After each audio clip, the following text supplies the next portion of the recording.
Today, we're going to be changing the cabin air filter in our 2011 Ford Edge. This procedure is pretty much similar for the 07 to 010 Edge. There's only one difference, and I'll show that to you right now.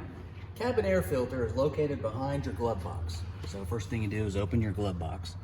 And on the 11s and up, you'll see that there's a clip usually here that you push down and push in, and that's on a string. Ours is broken, obviously, but yours will probably be on this side. For the 2007s, 8s, and 9s, and 10s, it'll be on this side. So it's pretty much the same thing. Push in on the side of your glove box and pull it down. Now, cabin air filter is located right here.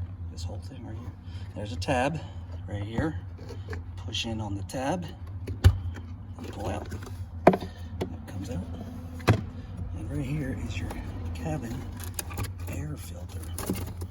Oh my goodness. This thing's pretty bad off.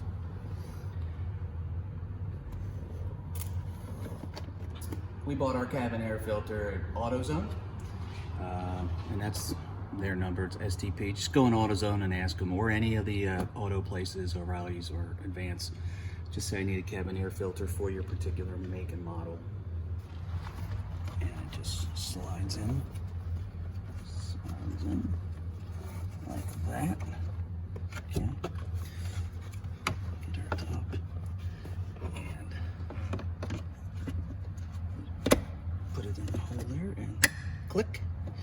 Now you'll grab your cord. See, ours broke off, somebody broke it off.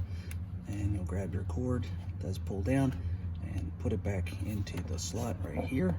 Lift up your glove box, push in, and there you go.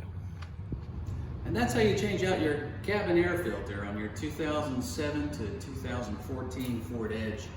This video helped you. Please click like and subscribe to our channel so we can show you how to make more fixes to your cars. Thanks for watching.